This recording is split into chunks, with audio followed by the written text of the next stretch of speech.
Good morning. I'm Suzanne Ratty, and this is Smart Women Professionals. Great topic today. We've got four lovely ladies here from the Smart Women Professionals Network. And we're going to be talking about your people, your office, and productivity. That's going to touch on everything from HR issues to space in your office to commercial real estate, which is a hot topic right now. And want to introduce all the ladies that are with us today. So let's kick it off. Laura, tell us about you and where you're coming from today. Good morning. I'm Laura Schlict. I'm the Business Development Director with NFD, Interior Architectural Planning and Design. We do mostly all commercial design. We've been doing that since 1978, so we know a little bit about what's going on.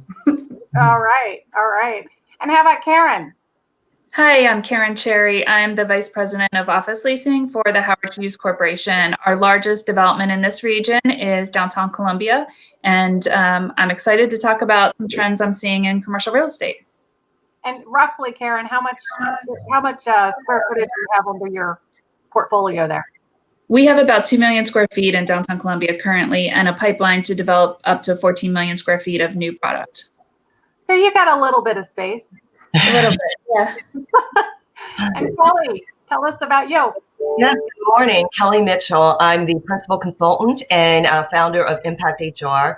We're a full-service HR consulting and advisory firm based in Columbia, but our client base pretty much across the whole region here in DC, Northern Virginia, and Maryland, but we do have clients across the country as well. And we support them on compliance issues, workplace issues, employee engagement issues. So a good topic for me to get engaged in this morning. Sounds awesome. I know when interviewing each of you for this, I really liked all of the different perspectives you have, because I think the biggest challenge facing any business today is, the people. How do we keep our people engaged? How do we manage that process? The productivity, whether it's virtual working or bringing people back into the office. And then specifically as it relates to commercial real estate, giving folks an update, like what's commercial real estate really look like right now, and what can we expect over the next, let's say, year or so. So let's dig right in. The first question I wanted to throw out to you guys is, what is the biggest impact that COVID has had and the whole new normal concept has had on your specific client base? And I'm going to kick it off, go right to the meat of it, and start with commercial real estate with Karen. Why am I not surprised? I'm first on the topic. So it has been an interesting evolution of how our tenants are looking at, commercial real estate in the waves of the COVID world today. So, when we thought the shutdown was just going to be a couple of weeks, people just kind of went to virtual working, and, everybody thought it was a very temporary situation. Now that we're several months into it, and it looks like there will be, for most companies, several months more of virtual working entirely. People are looking at, okay, how do we incorporate some of these best practices that we've been doing the last couple of months while we're working virtually into an ongoing solution for our company? And so I think, there's been a lot of press about commercial real estate and is the office market dead? And, what I'm seeing from my as well as new companies that we're working with who are looking for office space is that no, the office market isn't dead.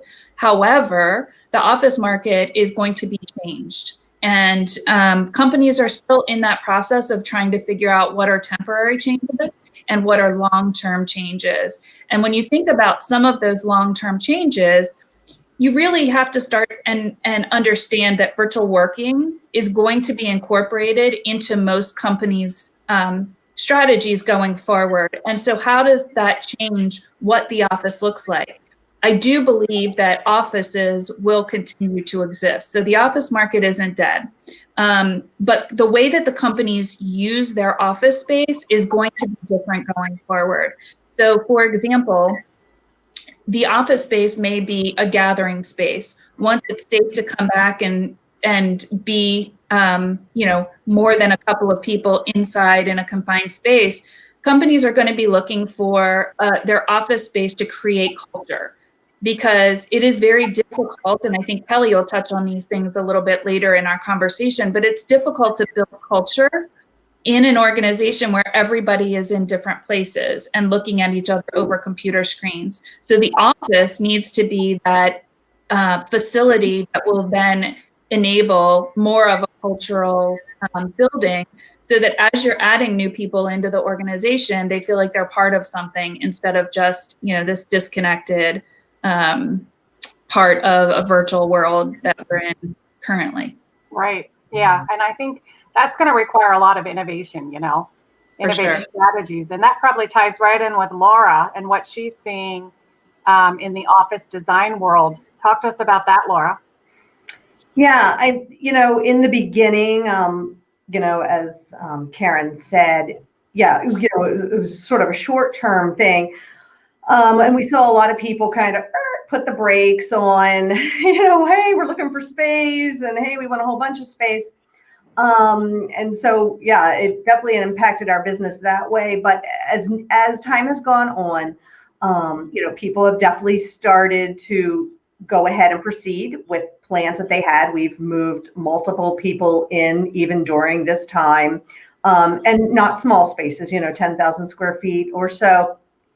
And we're seeing, even larger companies still moving forward. They're going through it in a thoughtful process, like, okay, hey, what did, how we now are working remotely, how did that change, or did that change how we're going to work going forward? I mean, there was so much data prior to COVID that talked about, like, look, the workplace is so much more than a place to do work.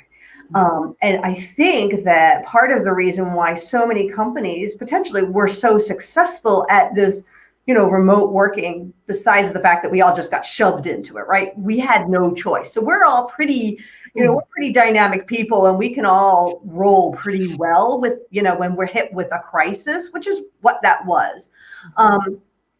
But were we really feeding off of a lot of what many companies had already built in, which was, we had this culture, we had this great culture, we had this society that we had built, and we had the friendships. And so when we had to move away and go virtual, we had a bank basically that we could draw from to help us be successful. And then technology, then also we all got a lot better at that, like me.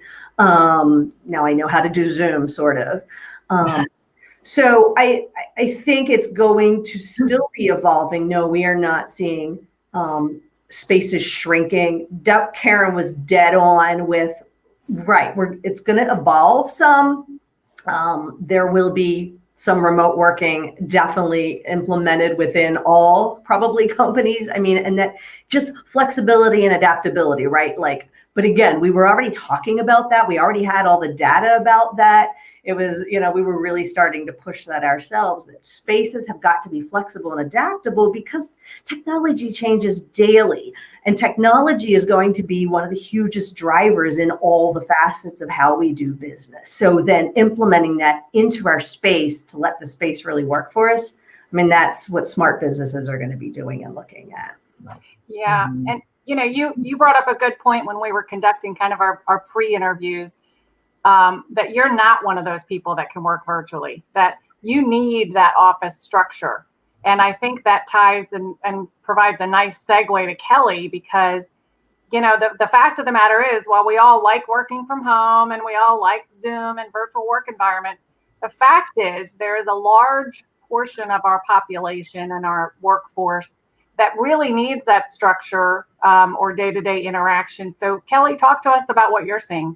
Yeah, sure, absolutely. And 100% agree with you, Suzanne. When this all first started, going back to what Laura just said about, we kind of all got kind of pushed into this, right? That we were forced to do this.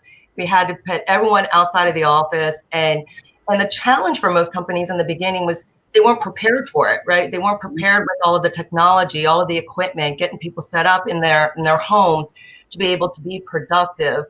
I do think that, like Laura said, everyone's been adapting to this, and they're succeeding with having employees working remotely.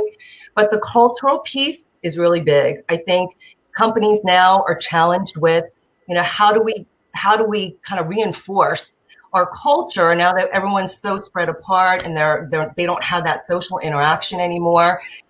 Recently I read an article that said that there was a survey that came out, and I believe a couple thousand employees said that their burnout level from working from home now has just like tripled, from from when we were working in the office space. And I think that is a critical issue right now for employers. It's not really the productivity level per se, because I do think for the most part, employees are being probably more productive working from home, because everyone's just so like frozen in front of their computers all day long. But the challenge now is that it's the mental wellness, right? And then you have those parents that have children running around at home and trying to, help them with their education. And it's just all of the home life, work balance is playing a heavy toll on people. And I think that, one of the challenges, I know we're going to touch on this a little bit more, but one of the challenges really, how do we get people to be less burnt out, during the day? What are some of those strategies that employers can implement to help people kind of have a better balance, especially those that have the children from home, trying to help them with their education while still trying to get their work done. So, in the beginning, yes, we've adapted, we were flexible, we got people set up to be able to work from home effectively.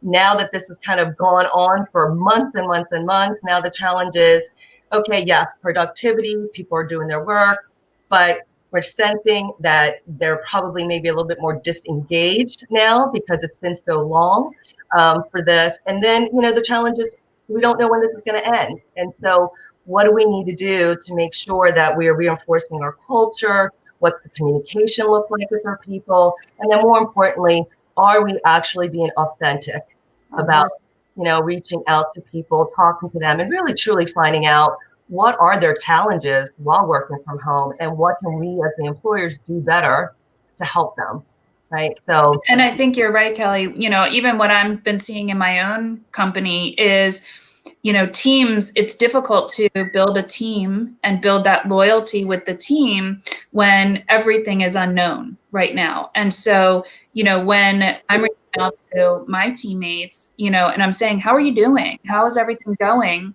Are they really telling me, oh, I'm great, things are good, I'm working from home, everything's great, I'm very productive, I'm happy, are they really telling you the true story? Or are they just trying to sugarcoat it to make it sound like everything's good here, don't worry about me? One of the things that I implemented myself with my team is that, I do touch base. And I think like most of us or all of us, we have the technology to do that, right? Whether it's Teams, whether it's, the Zoom calls, whatever it might be, we do tend to have that communication. We're touching base with employees. One of the things that I implemented several months ago, because I found that when I was touching base with my employees, it was about work stuff, right? It was about, these are things that are happening, what are you doing to support this client? One of the things I implemented was to start each conversation by asking them, tell me one thing that you plan on doing for yourself today. Is it to take your dog for a walk? Is it to, go sit outside on your deck and enjoy the sun for an hour or so? Because I do think it kind of gets them their mindset off of go, go, go, go, go, and really think about, yeah, I really need a break, from this. So I would encourage employers to really ask that question that's personal, right? And ask them, what are they going to be doing? Just take a mental break. Yeah, and I think that kind of leads into one of our next questions, which is, it is not normal for people not to have social interaction. Yes. Right? That's not normal on any level, and no matter what the new normal looks like, it's not normal to not have social interaction. So Kelly, I think it's an interesting point, because as business owners, we're focused on productivity. But there are things like when we typically onboard somebody, there's a social element to introducing them around the office, to the coffee station, to the social interaction. So, to Laura for just a minute, how are you seeing the social impacts of COVID when it comes to office design spaces? What are you doing to recreate or rethink maybe our old office environments for more of that social interaction when we do get people back in, or even in a virtual setting? Well, we had been, that has been, there's so much data on the importance of the social aspects, just tons of statistics. So we obviously cannot move away from all that data, which was proof. I mean, in 2017, IBM stopped their remote working and brought everybody back. I mean, even the younger generations, the Gen Zers, the millennials, all preferred face-to-face interaction over, any form of technology interaction. So we already knew that. Now that we've sort of been forced to go to this, this remoteness, I think businesses have to be considering, unless based on where you're located, you can't get back to work at all. You can't have any of your people. I think really strategizing, how the technology and the changes in the technology work specifically within your business, but all businesses. I don't really think there's any business that does anything that could ever stay remote all the time, because then your people are a commodity. We all know, again, statistically, it costs so much money when you have to retrain, rehire, and it's hard to find good people.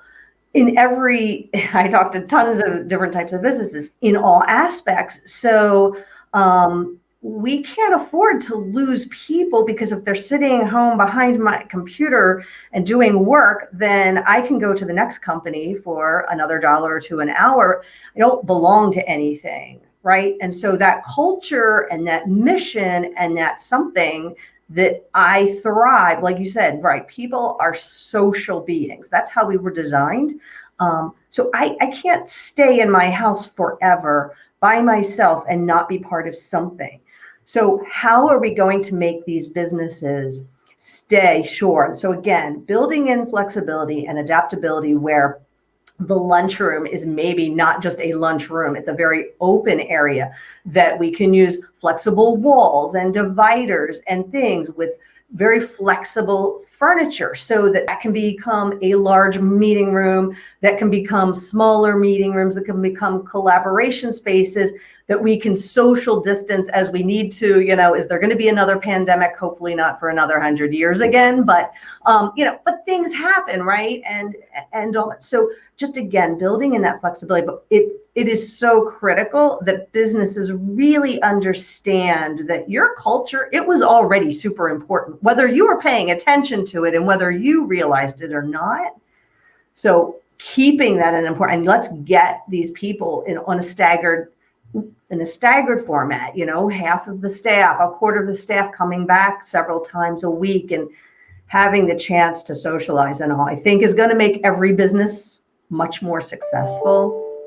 And I think, Laura brings up an important point, that as companies are looking for office space from now on, the office is going to be, again, a much different driver than it was before. So companies had already started thinking about their office space as a recruiting and retention tool, which is why, areas that are highly amenitized and walkable are much more attractive than, your traditional suburban office park that you'd have to get in a car to go get a sandwich for lunch, for an example. So as the companies are looking for what is their next office move, whether that's a renewal where they are, or whether that's, moving somewhere else, they really have to think about, how are the employees going to view the office space? And is that a positive? Does that help create loyalty in your employee base? Or is it going to be detrimental, and the employees will be looking for, another office that, as Laura said, will pay $1 or $2 more an hour, or are they looking for an office where they have a shorter commute? Now everybody is used to a commute from upstairs to downstairs. So commute times may become a bigger factor for employees when considering who to work for in the future. Things like, do I have to go into work and then get in my car to then go get a sandwich again for lunch? So a lot of different factors are going to come into the decision-making process of where is my next office going to be located. Yeah, and if I could just add on top of both of that, Laura mentioned about, the younger generation, I guess, in terms of the workforce. That is an important thing for employers to think about is when it comes to office space and the redesign and is the demographics of your workforce, right? So you might have the younger generation that all they do is work, right? They don't have children running around the office or at home. And then you have the older generation that they might be responsible for their parents or their children. And so the idea of, trying to get everyone back into the office is probably not going to work for everyone. We know that, right? And so employers have to be very flexible. One of the things that I wanted to just touch on what Karen just said, though, is that, as employers are looking at modifying the space, office space, or as employees are looking at, is this going to work for me coming back into the office space? One of the things that some of the employees will think about is the safety of that, right? As my employer's asking me to come back, am I comfortable with the way the office space is redesigned or it's set up today? Laura mentioned the walls, the blockers, all of those things that employers might be doing today, but that may not be comfortable. If people may not be comfortable with that and they want a bigger open space, they want the opportunity to be 6 feet apart at all times. And so a lot of things I think employers need to think about, especially when it comes to the office design, right, in their office space and how they're going to bring people back in. Yeah. And, Kelly, I think, I don't know if this is for you or Laura, but when you're talking about the office space environment and virtual working, I know a lot of organizations are looking at kind of A teams and B teams where they can kind of bring back a portion of the workforce on certain weeks. What does that look like from a logistical standpoint, from a social standpoint? What do you guys think that looks like? Well, if I could just jump in there, yeah. I want to share with you a story about with one of my clients. This company decided that, I believe back in August, they were going to just reopen the office space and they were going to have all of their employees come back to the office. And they were strategizing about how should this look? Should we do kind of what you mentioned, this A team, B team, and then alternate weekly? And what they decided to do was reach out to their employees and ask them, if we were to reopen the office, would you be comfortable coming back, provided that we have done all of these things to be compliant with all of the safety requirements? And to their surprise, a large portion of their employees raised their hands and said that they're ready. They want to come back to the office, provided that all of the safety measures were put in place by the employer. So, I think that employers are being creative about bringing people back into the office space. I think that there's still challenges with that. And it really is, again, going to what I just said a little while ago about comfort level for employees. People are viewing this, the perception of this pandemic, it varies, right? Some people might feel like, yeah, I think I'm good. I can go venture out and I'm okay with coming to the office. Other people are, nope, I'm not ready yet. I'm still like, I want to be in this home and I don't want anyone near me because they're afraid of it. And I believe the most effective way to do this and bring people back is, again, ask them, right? Because I love the survey idea. I've heard that a few times where folks are sending out surveys where employees can reply about their comfort level. And then making decisions based on that, and even month by month. Yeah, and I'm sorry. And then one of the things too on that, the survey is a great idea because I think it's a way for employees to feel like they're being heard. So the survey shouldn't be just about, are you comfortable coming back to the office? It should be, do you have the right tools? Do you have the right resources? What could we be doing better for you, right? Because there is no social interaction, right? We're not having the person-to-person meetings. But it also, I think, is a good way to do personal outreaches to your employees individually, right? I want to know really that you have everything that you need so that you can be productive, you're engaged, and that you feel like we're taking care of you. Yeah. Mm-hmm. And I don't know if this is to Laura or Karen more so.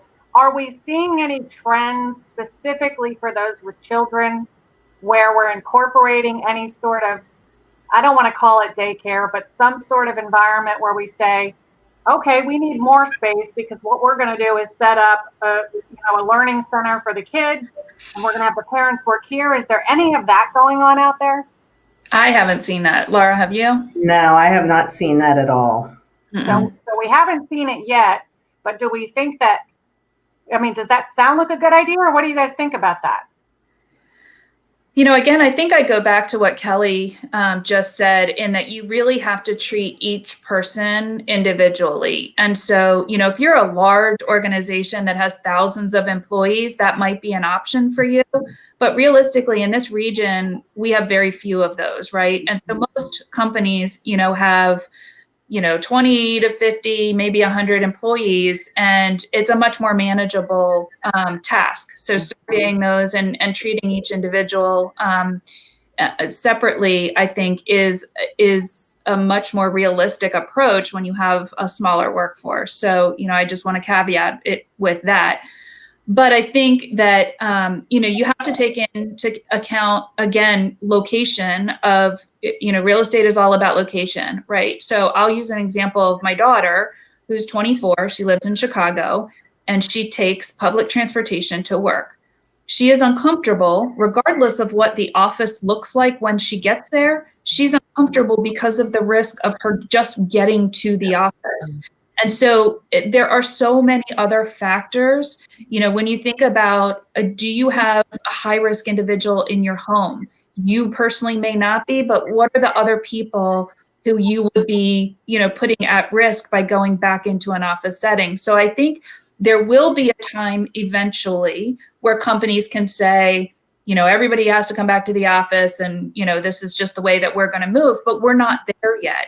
We are in a place where we need to be meeting people where they are with their comfort level, understanding each individual challenge that person has, and then accommodating for them. It's a very intensive process to do that, but that will create loyalty with your work staff. So when you're thinking about, again, going back to recruiting and retention, it's so much easier to keep the employees that you have. Do what you need to do right now to make sure that your work staff feels supported from the emotional, the physical, the technology, all of those areas need to be met. Your employees are looking for those factors to be met. Yeah, and I think that, employers need to be flexible, right, Karen? Like you said, right? It's flexibility is key right now. And I'm not just talking about, just in terms of how are you going to rearrange the office space, but really about understanding and getting out of this old school mentality about everyone's got to be in the office physically there to be productive. And we've seen over the last, 6-7 months that is not the case. And especially now with the challenges that most people are faced with working from home and working remotely, employers have to be very flexible as they're deciding when they're going to start reopening or when they're going to start bringing people back, whether it's on an alternating schedule, whether it's a hybrid schedule, whatever the case might be, because not everyone is going to be able to do that regardless of how you set that up because of their own personal situation, right? And so employers have to be very flexible.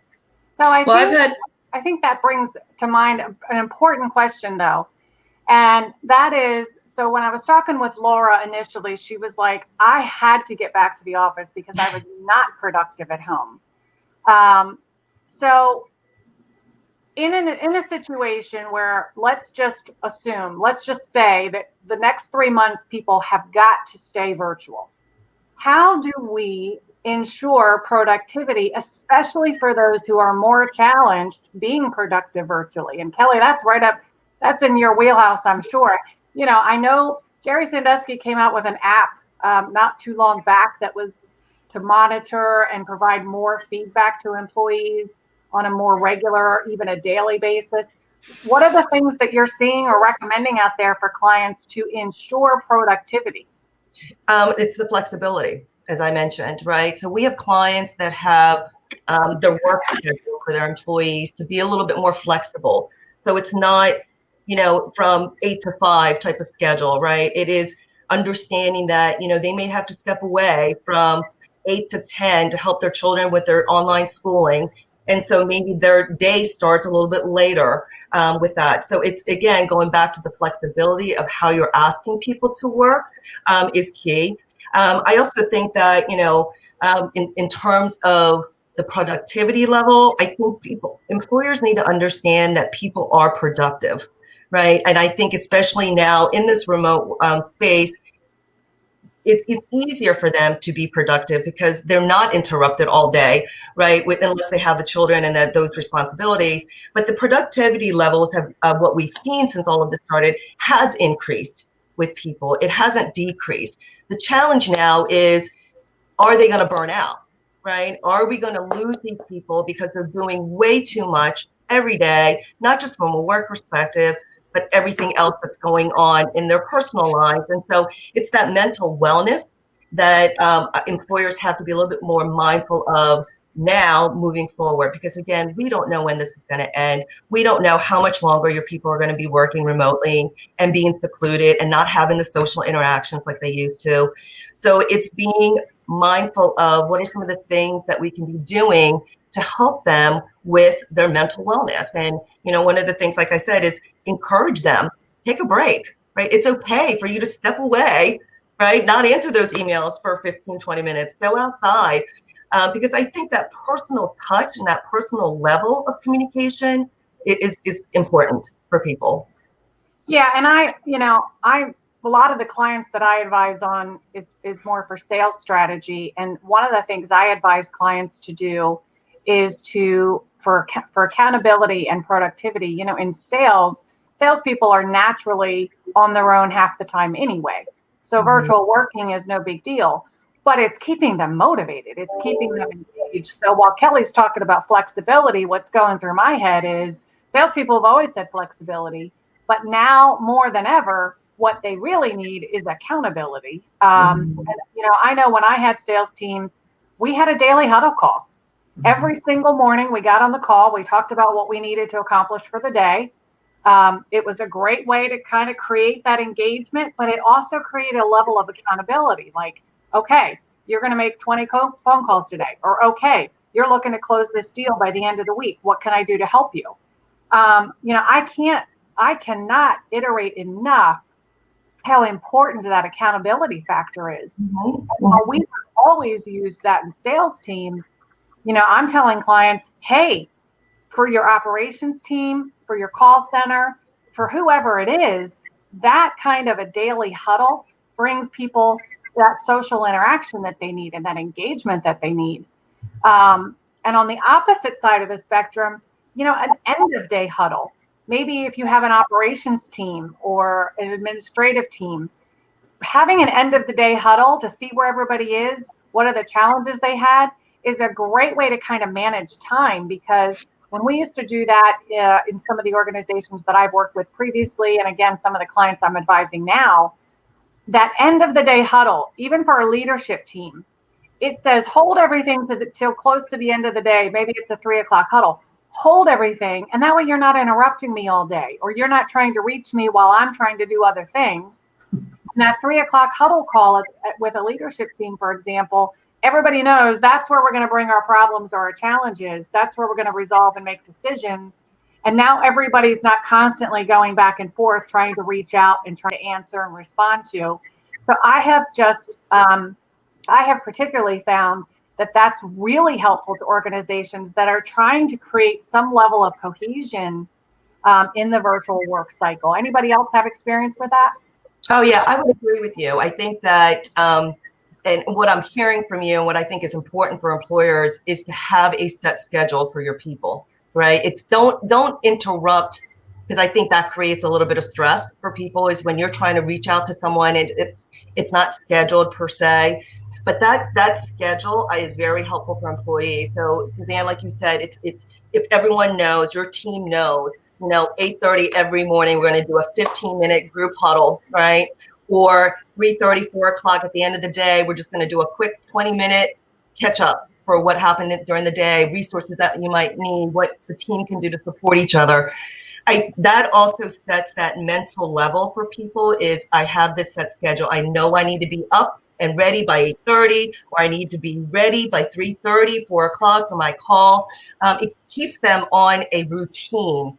And routine is important right now for people, right? Because of all of the things that are going on. So I do see a lot of that. I think most, if not all, employers are doing some type of a touch base with their employees.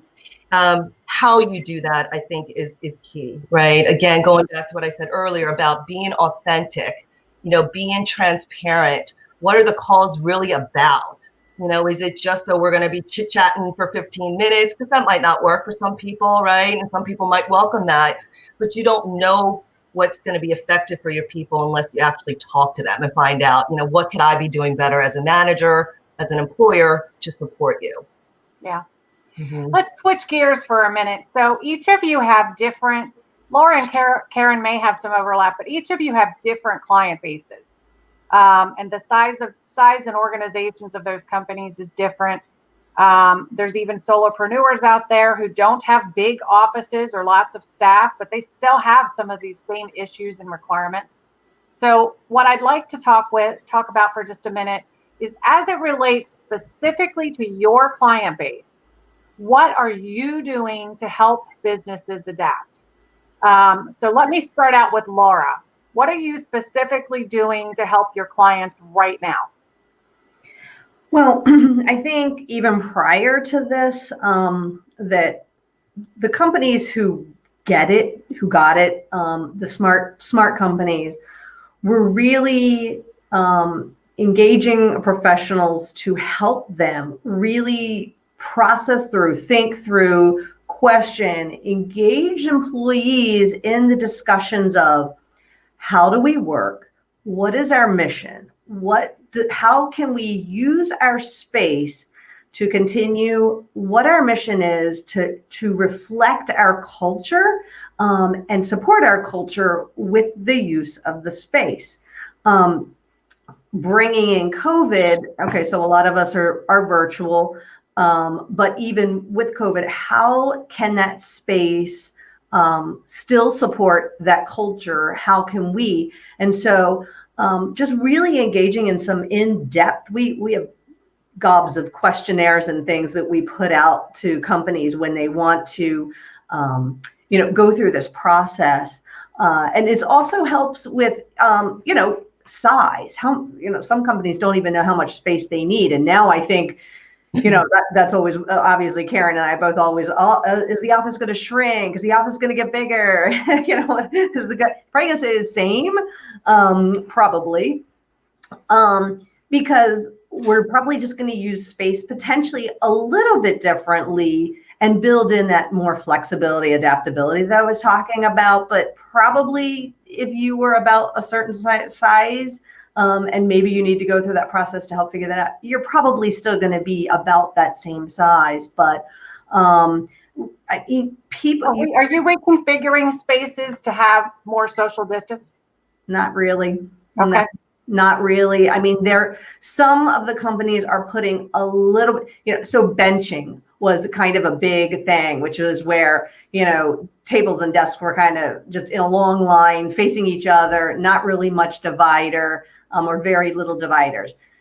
That's probably going away to a degree. I mean, there's portable plexiglass dividers out there. There's sound absorption dividers out there that you can, you can use now and then put away for later, for when the next, thing hits. But that'll definitely probably go away for at least a little while.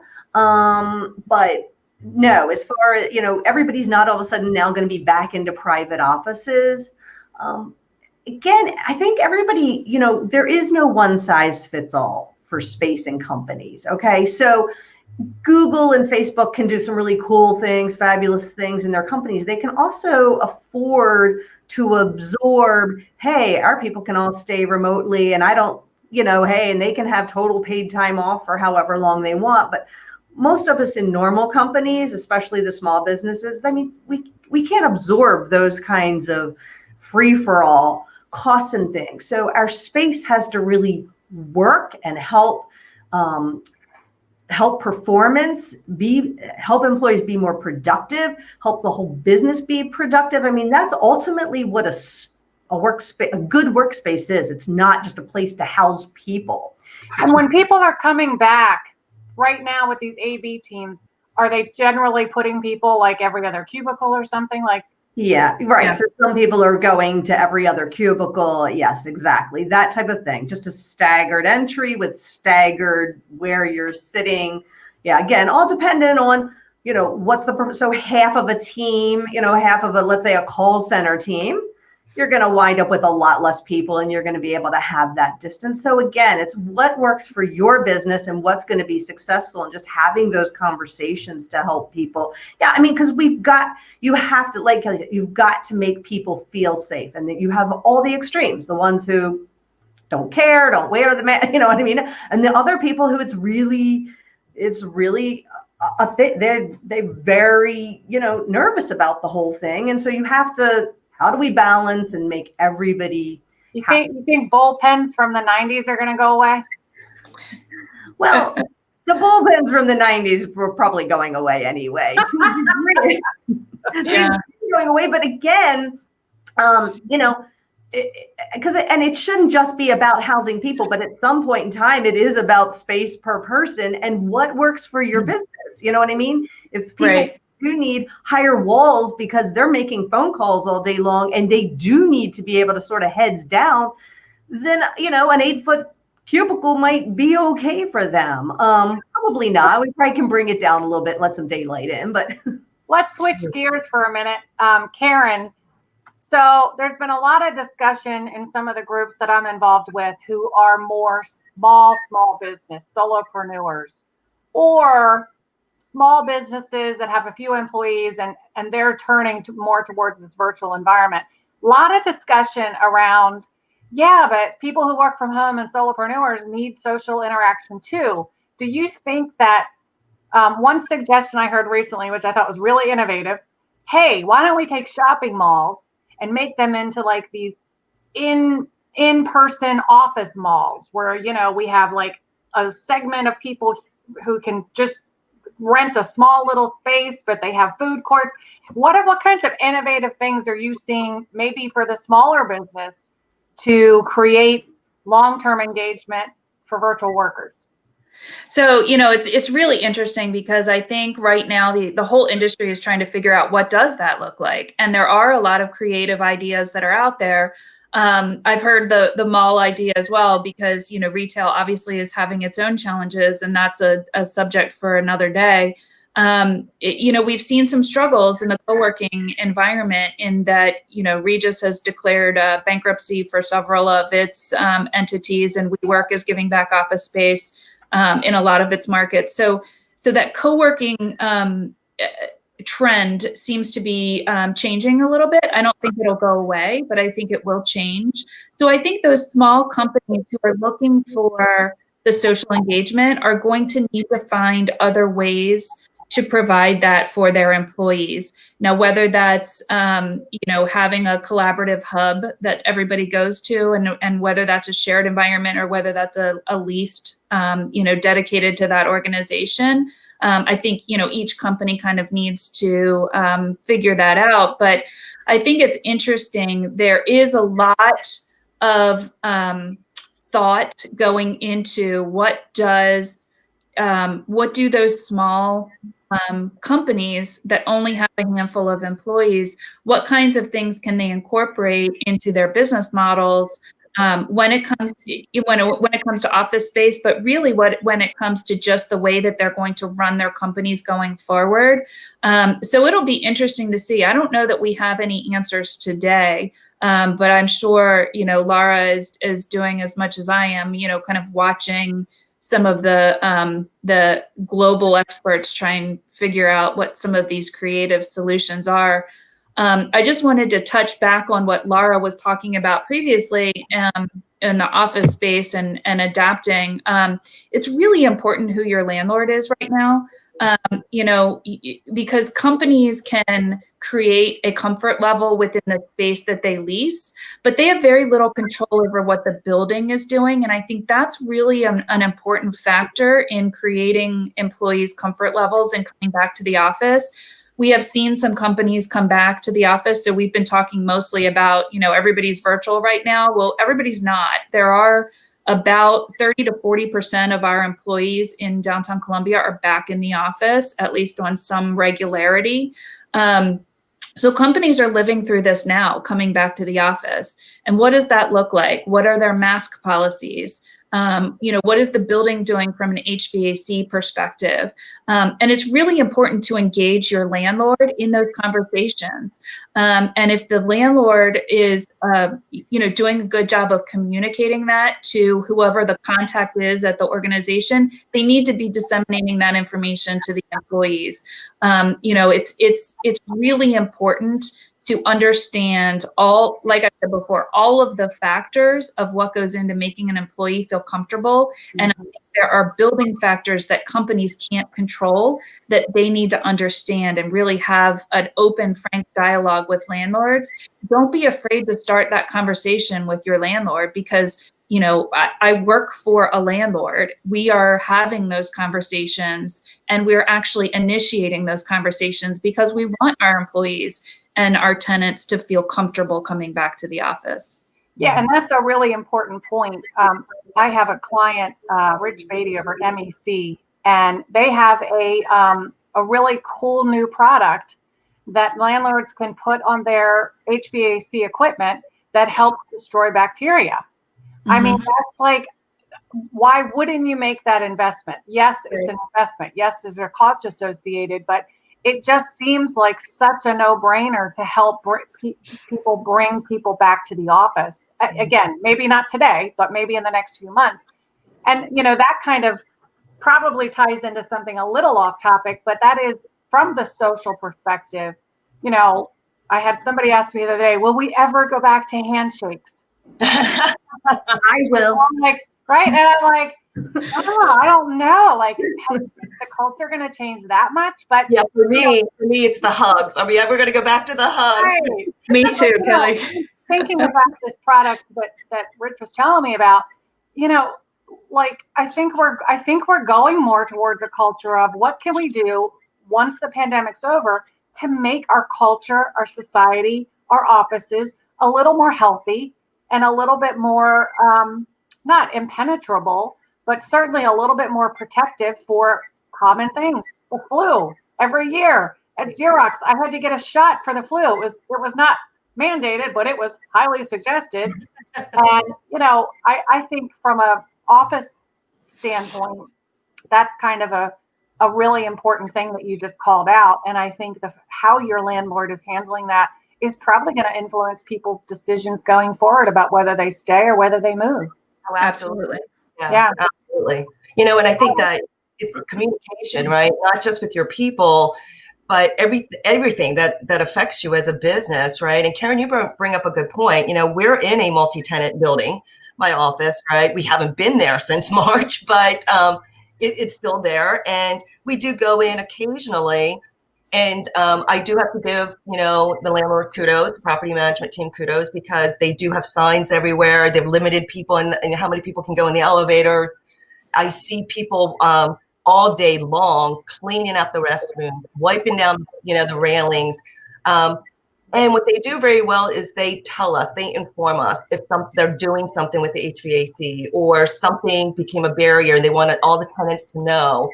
And so, like you said, Karen, I think it's important that employers take that information, share it with all their employees, because again, it's reinforcing the fact that as an employer, we are mindful of all of the safety issues. And as we start bringing people back, we want to bring them back in a safe work environment. And so I think transparency, as I mentioned before, transparency and the communication is key, not just with your people, but from everything, right? Yeah. Yep. Yeah. I think We're getting to the top of the hour, so we're going to wrap up on a final note. The final note really relates to, if as business leaders are watching this broadcast or the subsequent recording, what is the one takeaway that if you had your client or business leader sitting in front of you and you said, hey, this is the one thing you really should be considering right now? What is the one takeaway you would give to your client base for right now? And then long term, it's going to change, right? Because right now's advice probably isn't going to be good 6 months from now. So just right now, what is the biggest thing in your client base for your area of expertise that you would give to the audience? Let's start with Laura.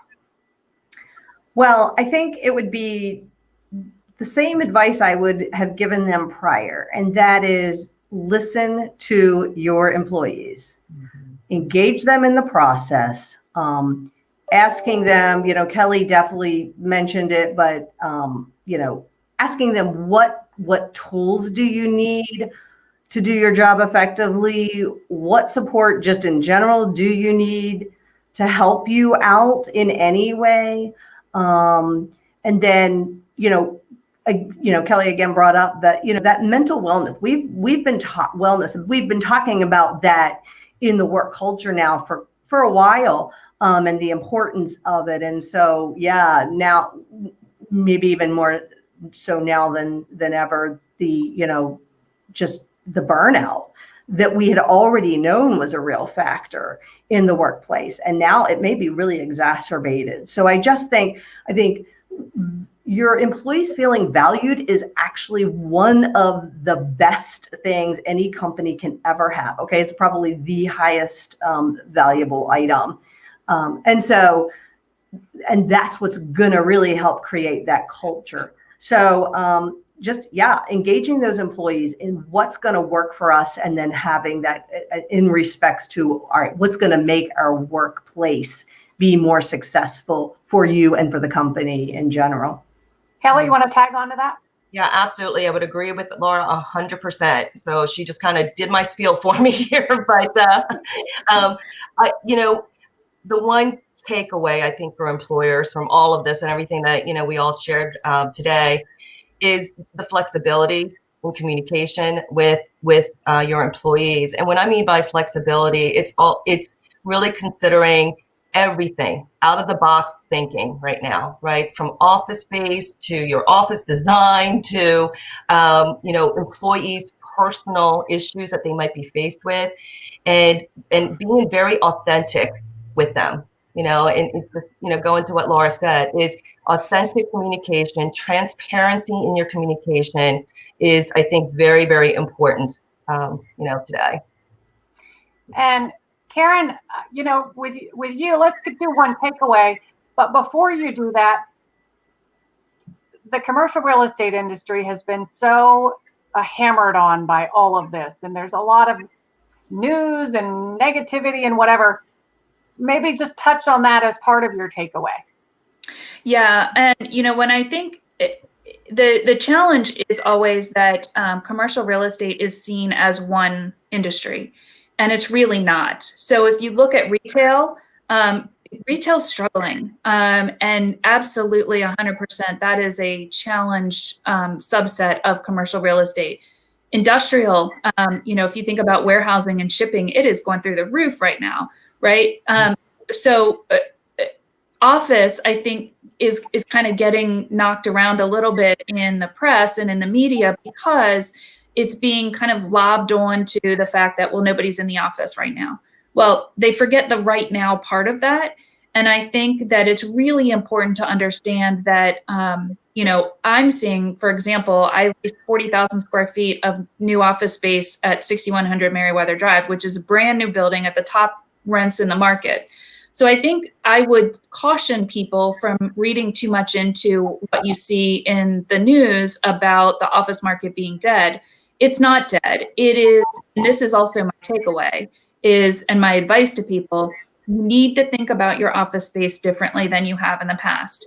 It can't just be a decision on what's the lowest per square foot cost, because your office space is the creator of the culture within your organization. And that space needs to be your recruiting and retention tool for your employees to help further your business. So it needs to no longer be a per square foot conversation. That, I think, this pandemic has helped to shift that, so that now people do understand their office space is more than just the space where my people work. It is a cultural hub. It is really the center of your organization and the pulse of your organization. And it's so important. So when you're thinking about, and this is my advice now, 6 months from now, 6 years from now, when you're thinking about an office move, you really need to figure out what is the culture of your organization and what environment fits best with that, whether environment that is in, an urban hub like Baltimore or DC, or whether it's more of a suburban culture that has amenities within walkable distance that gives your employees enough of a comfort level that there's, safety, reducing commute times and things like that. So it's really a bigger decision. Then there are more factors in the decision than there ever have been before. And I think that's a good thing for the commercial real estate industry as a whole. All right, and I'm going to put you totally on the spot. This is out of left field, so I know you're not prepared for this, but come on, can we get better rates right now on office space? So I will answer. I'm not prepared to answer that question. I don't really have a politically correct answer, but those who know me well know that I typically don't always give the politically correct answer. But I will tell you that maybe it's a conversation with your landlord. Again, there are a lot of factors. Different landlords have different pain points as well. So right now is a great time to have really open and honest conversations with your landlord. I can't encourage that more, whether you have 10 years left on your lease or whether your lease expires, in January. Start talking to your landlord in new and different ways than you ever have, because you should be seeing your landlord as a partner in your company's success. And if your landlord isn't willing to engage in conversations that promote that partnership, then maybe you need to find a different landlord. And now is a great time to be starting and continuing those partnership kind of conversations. Mm-hmm. All right, well, we'll wrap it up there, ladies. That was really informative. I think pretty much anybody who's a business leader can get some takeaways from what we talked about today. And if you guys would like more information or would like to get a hold of these ladies, you can always visit smartwomenpros.com. And we'll wrap it up there. And we hope everybody has a great day. And stay tuned, because we will be posting this across social media on the replay. Have a great day, guys. Great. Thanks, Thank you.